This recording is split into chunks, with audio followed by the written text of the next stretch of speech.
Now, into the ticket office of Disneyland. Oh boy, let's do this. Don't think the CIA is going to be trying to hack your second-gen iPod. I didn't think so. There might have been a lot of illegal music on there. I wouldn't doubt it. But, I mean... You were supposed to bring death to the flagships, not join them. Google has found a new way to piss me off. iTunes is a constant source of embarrassment. Every time I say it, it's going to suck even more. Everyone's idiots. I am Nadella. I can't do it anymore without laughing. I was going to do the whole thing. Welcome, everyone, to the Calling All Platforms podcast. I am your host, Wes, and I'm here with Landon. Hello. And Caleb. Mike Wazowski. You didn't file your paperwork, Mike Wazowski. Listener. I have a cold or something. We've... So get used to that voice. Caleb is a little sick, so we're going to have... I don't even know what her name is. What do they call her? Oz. Oz. Okay. She's on the... Yes. So that's what we'll call you from now on. How's that? Well, listener, we have a special episode that we do every year, and this episode is our Calling All Platforms Awards episode.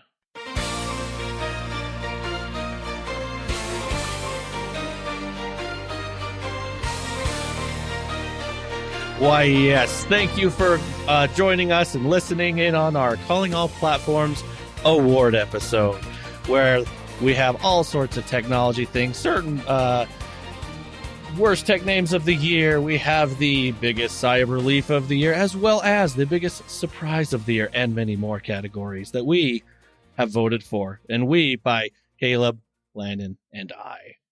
And boy, howdy, did we have a discussion on a lot of these, because this year was quite interesting. And oh, yeah. Boy, let's get into it, shall we?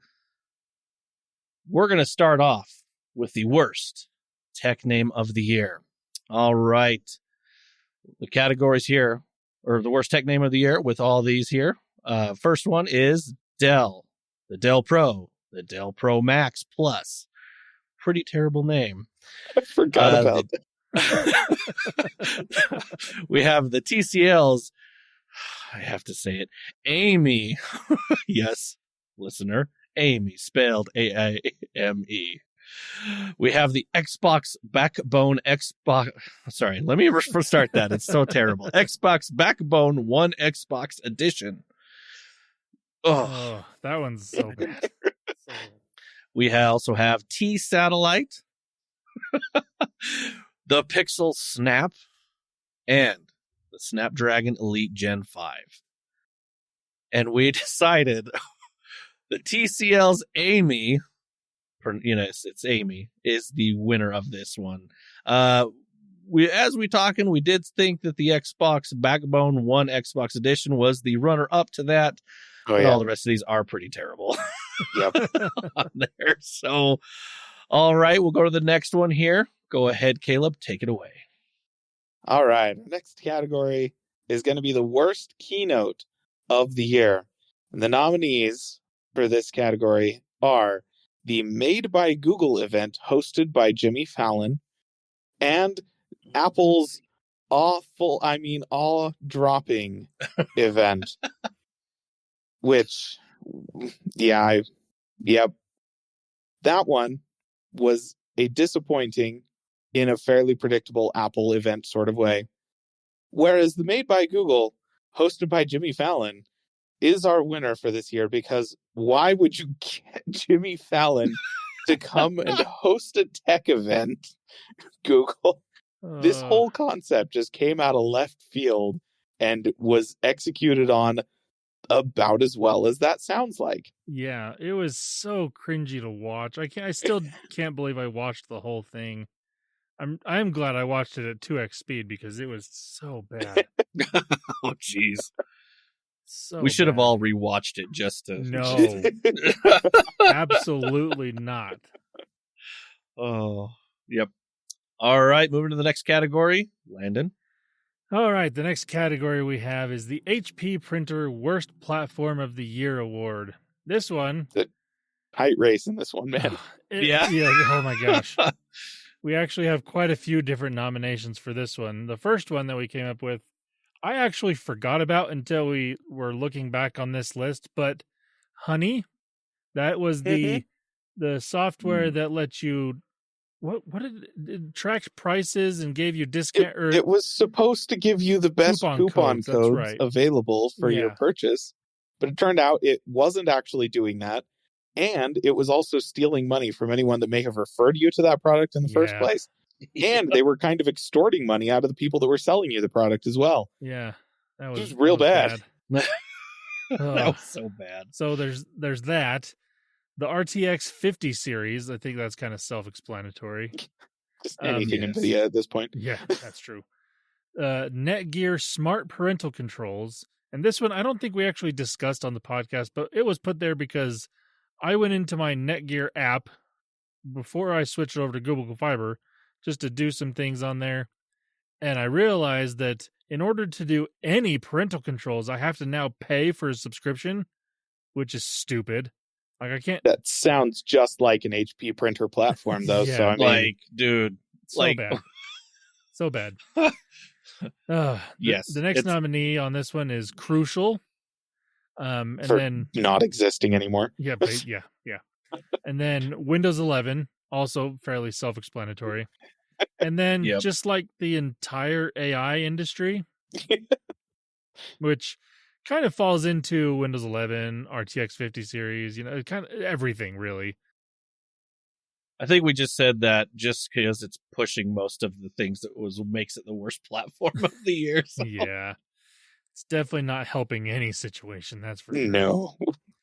But the winner of the HP printer worst platform of the year goes to Windows 11 because And I think obvious reasons. Yeah. just because of what they've done, not just the AI, I think we discussed it a little bit more, was also because they're forcing people from Windows 10 to 11 to buy new computers at a time which is not the best time to buy a new computer or Yeah. any kind of components right now. Like the worst time to buy a computer Worst. in recent memory.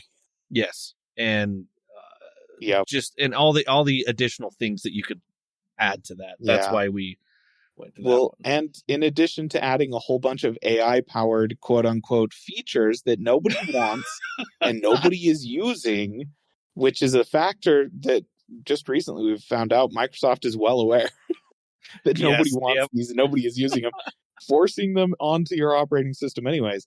As a person who uses Windows 11 professionally, I can confirm that's not where AI stops in that operating system, Oh no. because the entire thing is vibe coded by people who don't know how to code. I'm pretty sure.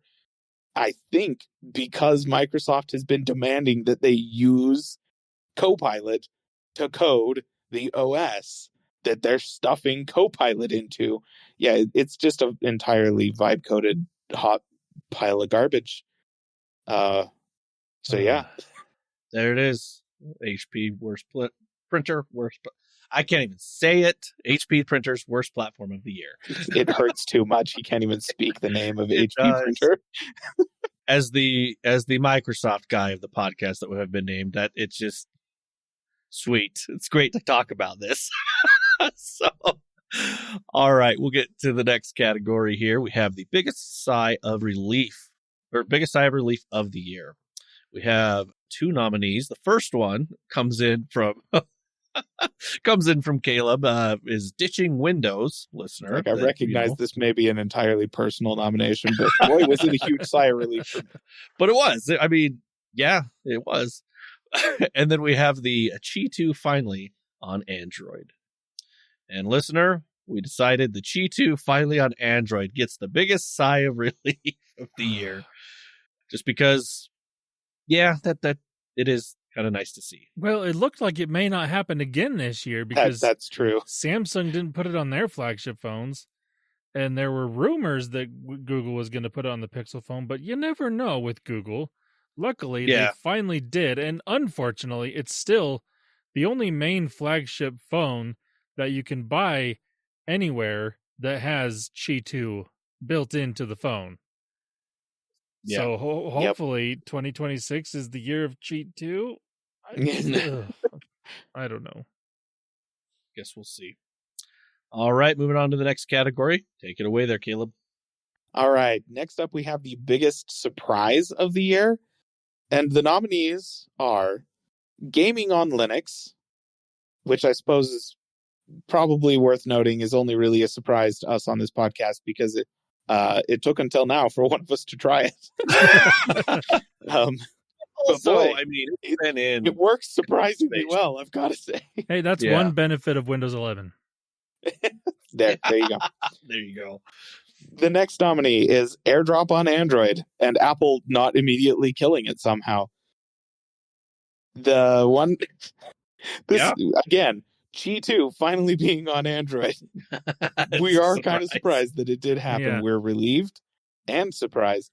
And then the Steam Machine / Steam Frame drop that really just came out of left field on a random Wednesday in November. Yeah. What the heck, Valve? That messed up like that entire week for me. I was just like, boy, I had plans to think about and do other things. But now I'm sitting here researching Steam machines. Okay, thank you. Same with a lot of other journalists and the industry. Just boom. Oh, yeah. So, but the winner of the biggest prize of the year for 2025 is AirDrop on Android. And I think from the purest sense of what this award is, none of us saw this coming. No. Like, there were no rumors. Like, I knew intellectually that gaming on Linux must be pretty good because the Steam Deck was doing pretty good. We were expecting Qi 2 to finally drop on Android. Honestly, would have been very disappointed if it hadn't happened. Yeah. As much as we were surprised to see it actually come true. And we knew that there were rumors of a Steam machine. Like, that was but Google turning around and going, hey, look, AirDrop works between Android, Pixel devices and Apple devices, and then Apple not doing anything about it, seemingly because they couldn't, thanks to legislation inside the EU or something, I guess. That came out of nowhere. I had no idea that was, it was just, once again, like a random Wednesday, and suddenly this feature existed. Yeah. Incredible. Great news. Great news. Yeah. All right, let's go to the next category. Take it away, Landon. All right. I don't know why I'm doing this category other than order, but here we go. The Cyberpunk 2077 Comeback of the Year Award. And listener, you'll understand why it doesn't make sense for me to be doing this when you hear the nominations. So they are Helldivers 2, No Man's Sky, iPhone 17. That's the only thing I can really talk about here. Metroid Prime 4, and Hollow Knight Silksong. And, obviously, my vote went to the iPhone 17 just because the last 5 years worth of iPhones have been very blah. And that doesn't just include the base iPhone. That's all the iPhones in general. Yeah. The iPhone 17, minus the iPhone Air, because that is just a step backwards in a lot of ways. But the 17, I will give them at least the iPhone Air was interesting. True. And different. True. So there was that. But when it comes to the 17 and the 17 Pro, both of which I think took pretty good and large steps forward. Granted, the iPhone 17 just kind of came to what we wanted it to be for the last 5 years, but it's still a big step forward. But the award here did go to No Man's Sky, and I will let Caleb and Wes discuss why. He got outvoted on this one. No, I think, we had some good situations this year. Helldivers 2 managing to overcome a lot of negative player sentiment due to the decisions made by Sony that they were able to sort of backtrack and resolve. Metroid Prime 4 and Hollow Knight Silksong both managing to release polished, finished, and fun in the face of 8+ year development cycles, which for any other game is a death sentence. Yes. To the extent where a lot of people were not expecting these games to ever release. They had turned into Half-Life 3 style jokes, and being able to come back and become some of, Silksong especially, arguably some of the best games of the year. Incredible comeback. But I can't think of anything kind of more inspiring than No Man's Sky being such a colossal disappointment at release to going from that with the developers owning up to how bad it was and then just putting their heads down and working consistently and hard for years without demanding more money from the people who originally paid for the game, without making a huge fuss, finally delivering the game they originally promised, and then continuing to build on it from there. Yes. Until it is now to the point where it is the game that other games promised they would be. Like, this is now essentially taking the Comeback of the Year award away from Starfield, which was not what it was supposed to be. But now No Man's Sky is, Yes. at least in some respects. And yeah, so honestly, very impressive, way to handle the situation. Very impressed with the developers, and really does embody kind of that comeback that Cyberpunk 2077 represents. Yes. Everything that he said, I agree with. That's what we discussed. So, so I don't sit here and repeat myself. So, all right, let's get over to the next category here. We have the best cross-platform product of the year. The first one on our list here is Steam, because, well, yeah, Yep. everything that they're doing there. AirDrop on Android is a nomination here. We also have the Xbox Experience. At first, we had the Xbox ecosystem, but we're going to call it the Experience on this because it's the stuff that Microsoft is doing to bring all games and all things together. That's because And your then- phone's an Xbox and your console's an Xbox. Your computer's TV's an Xbox, and your car's your an fridge Xbox. is an Xbox. Everything's an Yep. Xbox. So, I mean, there you go. And then the last nominee here is the Stadia controller. So, Does like- now work on pretty much every platform. Yeah. Yep. So, and the one we decided actually gets it this year is Steam. We did discuss between the Xbox Experience and Steam, but the Xbox wouldn't be doing this unless it knew what Steam was doing or what Steam was pushing forward. So we have to give it to Steam because it's pushing the innovation. The competition's there. We just discussed the whole platform of Windows 11. It's Mhm. making to where Steam is making the Xbox team work on Windows 11, which I hear has never been done in Nope. the history of Microsoft. And I mean, it's worth noting, one of the best things that is happening with the Xbox Experience is it getting Steam. So Yes. So we have to give it to Steam. So, like I said, we were discussing this for quite a bit, but if it wasn't for Steam, the Xbox wouldn't be having its experience. So there it goes. All right. Next category. Caleb, take it away. All right, we're getting to the big hitters now. We are on to the phone of the year. It is worth noting there were not necessarily a ton of phones this year that super impressed us. A whole lot of very basic iterative updates. And yes, adding another fold to your foldable is a thing.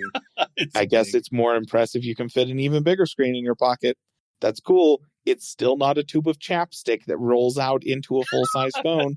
true. So I'm still not impressed. No, But you also still can't buy that phone yet. So that's true. So our nominees are the iPhone 17 for the reasons that we essentially talked about before, and the OnePlus 15, which boils down to really, it's a flagship phone at a fairly reasonable price with a quite impressive implementation of battery. That's pretty sweet. And that actually gives it the win for us out of the two nominations that we have this year. That goes to the OnePlus 15. yep. Oh, yeah. So let's try and get some more next year, shall we, Tech? That one, in my opinion, I think wins just because, like Caleb said, the battery implementation here, they're using crap, I can't remember now what it's called. The silicon The something. silicon, yeah. silicon stacked something or other. I can't remember what the term for it is. Yeah, I don't remember either. But it's like they got a 7,000 plus milliamp hour battery in this phone, and it easily lasts 2 days, if not 3, depending on how you're using it. It's 7,000 milliamp hours in the same form factor as just a normal flagship phone, right? Yeah. It's not like the super thin phone by any stretch of the imagination, but it's not chunkier than most other flagship phones. It's about the same size, about the same weight, just very densely packed.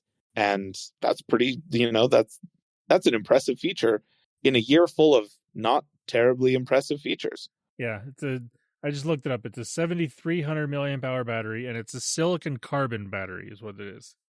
That's right. Yeah. And there are other companies doing that, but this is the most flagship version of a phone doing that.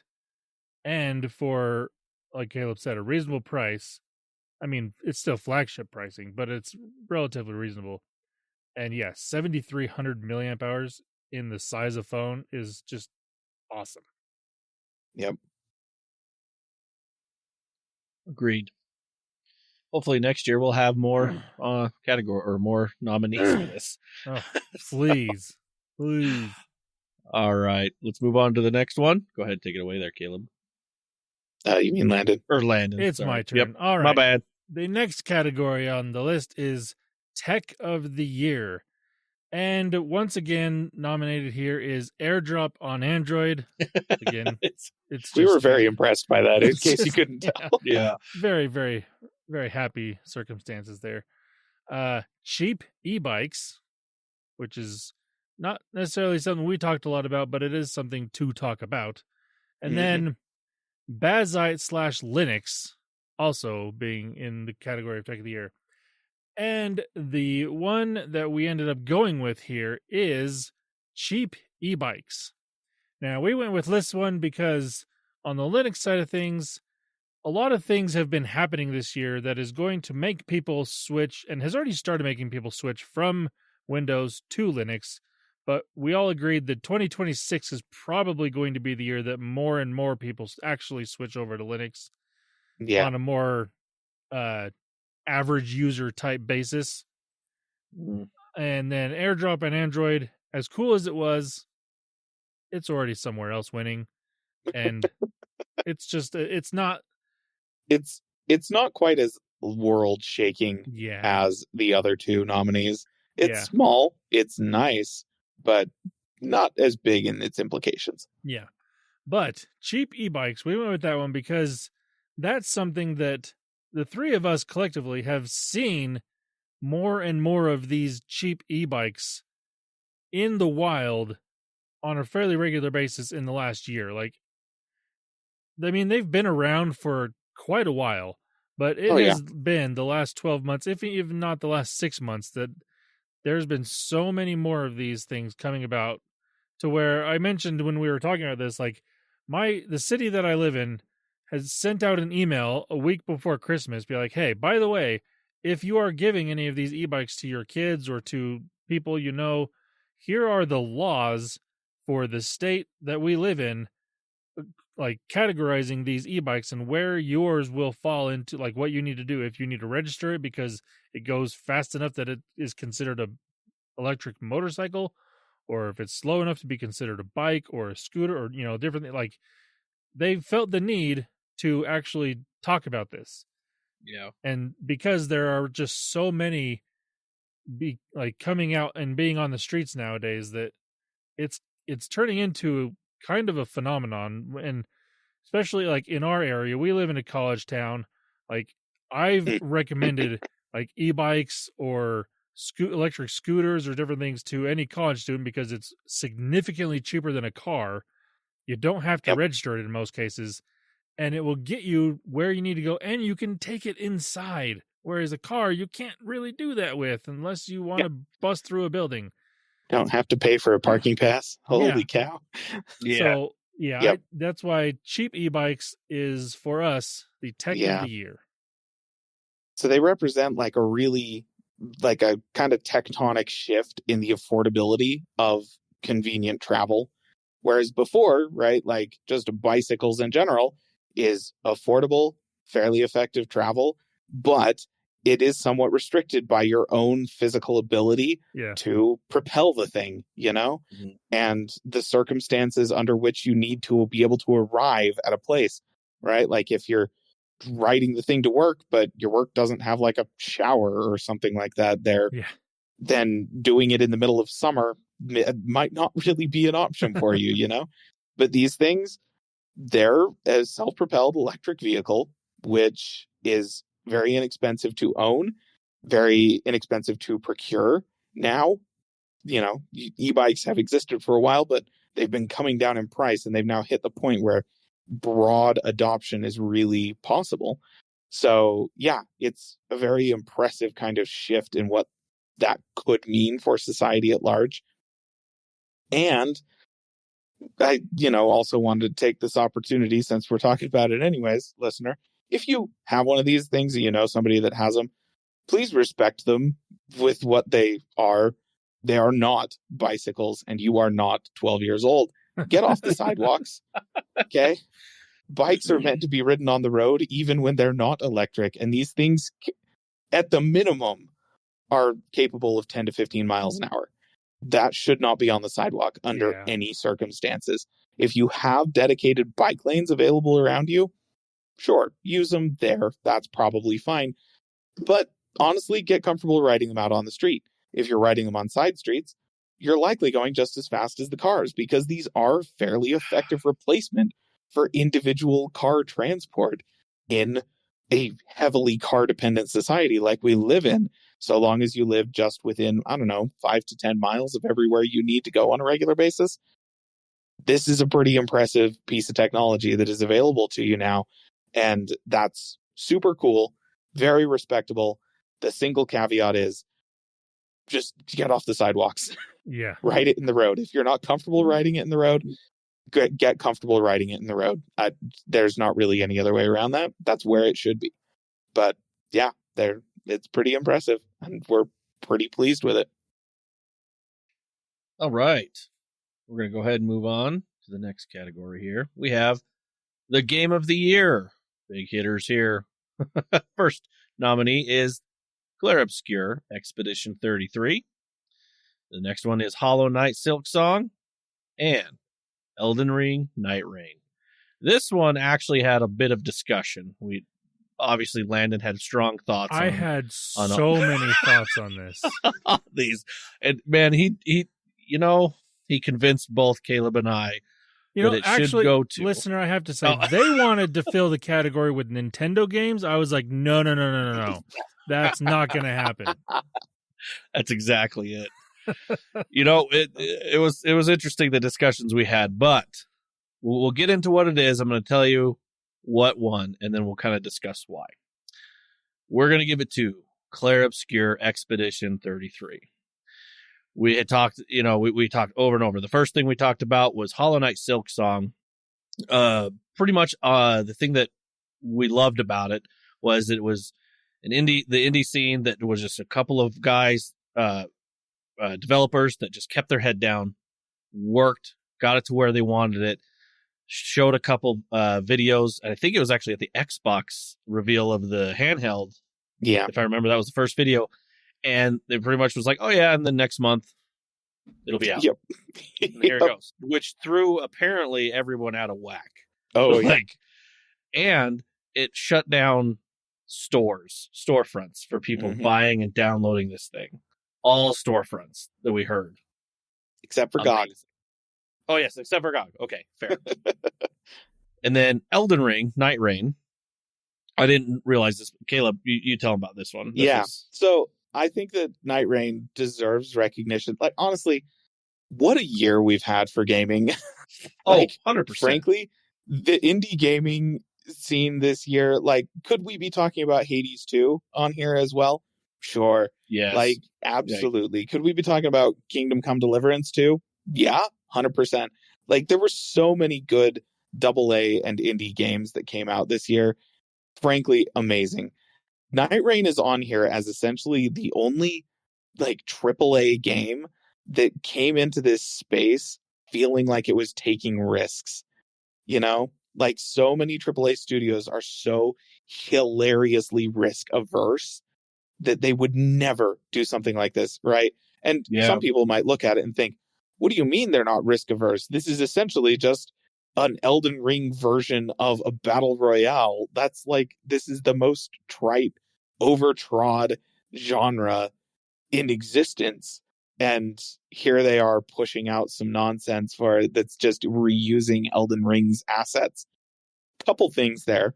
First of all, it is not just reusing Elden Ring's assets. It actually apparently is integrated into the lore of Elden Ring itself.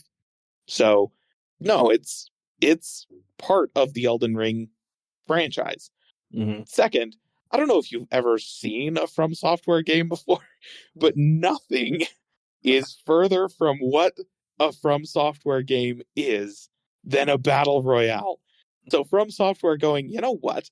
I wonder if there's something we could take from this genre that has nothing to do with our games and turn it into a thing that would appeal to our audience, which is very different from the normal Fortnite audience, right?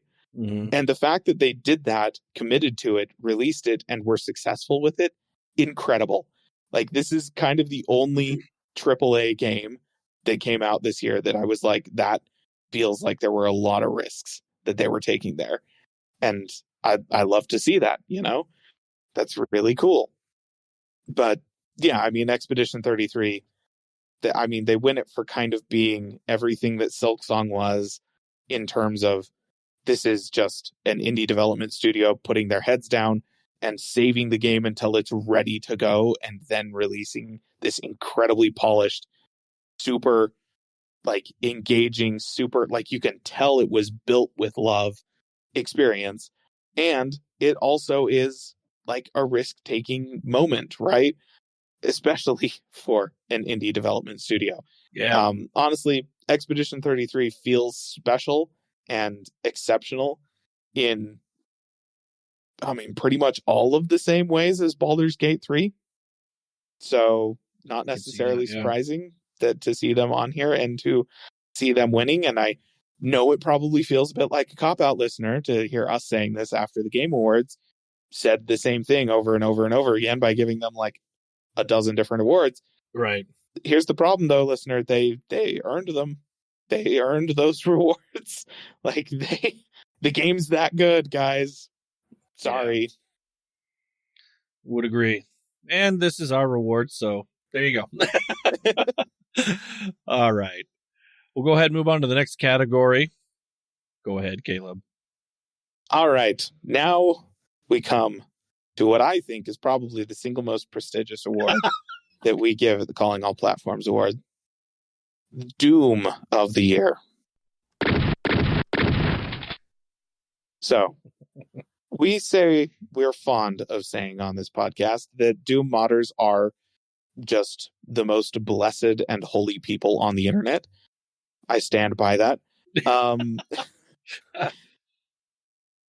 The nominees for the Doom of the Year are Doom, the Gallery Experience, Doom in a PDF, Doom on a lightning dongle, aka the Doomgle, the Back Dooms, Doom on an Anchor charger, Doom on a database, and Doom on a satellite. Freaking Doom in space, man. Like, oh man. And to be clear, listener, this is not just me putting down every time we talked about Doom this year. No. Okay. This is like about half of them. Yeah. But they're just so freaking good. And there's a lot of strong contenders here. Doom on a satellite. Really, Doom in space, man. Doom on a database. Who was crazy enough to go, yeah, I'm going to code Doom in SQL? Sure. Do that. And Doom in a PDF is kind of existentially scary to me because, like, we use PDFs all the time. What are PDFs? What are PDFs? I don't know. Does your PDF run Doom? Exactly. Does it run other things? That's what's scary to me. But the winner for Doom of the Year for 2025 is the Doom goal. Doom on a Lightning dongle, Lightning HDMI adapter from Apple, which apparently has the computing horsepower to run the quintessential first-person shooter of all time. That's bizarre. That's wild. It's kind of stupid, and I love it. Yep. I'm so happy somebody made that happen. Oh, like you said, we had every year we have so many nominees for this category, because Doom modders are the best. So, Yep. All right. And for our last category, Landon, this one's for you. Yahoo! Listener, that sound can mean only one thing, and it is time for the one more thing of the year.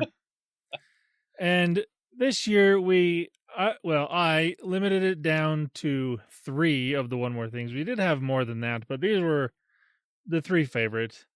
And they are the Slate Truck, the Lego Game Boy, and the Ioneo Pocket Air Mini. And I think all of these are great options as the one more thing of the year. The Slate Truck, the reason it isn't going to win is because it's not technically available yet. Yeah, it doesn't exist yet, but we really hope it will. We really love the idea of the Slate Truck and hope that it does come to fruition because, again, yes, it is a great idea. The idea being that you can buy a bare bones electric vehicle for $25,000-ish is fantastic. The Lego Game Boy, I think, is pretty self-explanatory. It's Lego, and it's a Game Boy, which you can also play Doom on. That's true. Yes, true. Pretty great. But the winner this year was the Ioneo Pocket Air Mini, and because of, there's multiple reasons for this one. The price, it's like $80. It's fantastic. Mm-hmm. The look of the thing, it is just beautiful in all of its colorways. And it's a retro gaming handheld. Like, you can play any game that you want to, more or less, as long as you legally acquire the licensing for the game. Absolutely. Right. We all know that gamers only play games that they have ripped off of their individually owned cartridges from retro game consoles. Yep. We all own that many copies of Pokemon Red. That's That's what it is. Yes. So that, there's lots of reasons, but those are the main reasons why the Ioneo Pocket Air Mini was this year's one more thing of the year. Yes. It's great. And that brings us to the end of our Calling All Platforms award show. Unless anyone has anything else they want to say or mention, I think we're going to probably end it right there. I don't have one more thing for this episode. I'm sorry. I was going to say, how fun would that be? Really funny. One more thing, another award that I didn't. Yeah, another award. I didn't tell Caleb what it's about. Maybe next year. Pretty good. All right, listener, we do appreciate you listening. Thanks for listening to our reward shows. We always like doing these every year. We have a couple of reward shows that we do, or a couple of special shows that we do, and this is one of them that we enjoy doing. Thanks for listening, and have a good week. Bye-bye. See ya.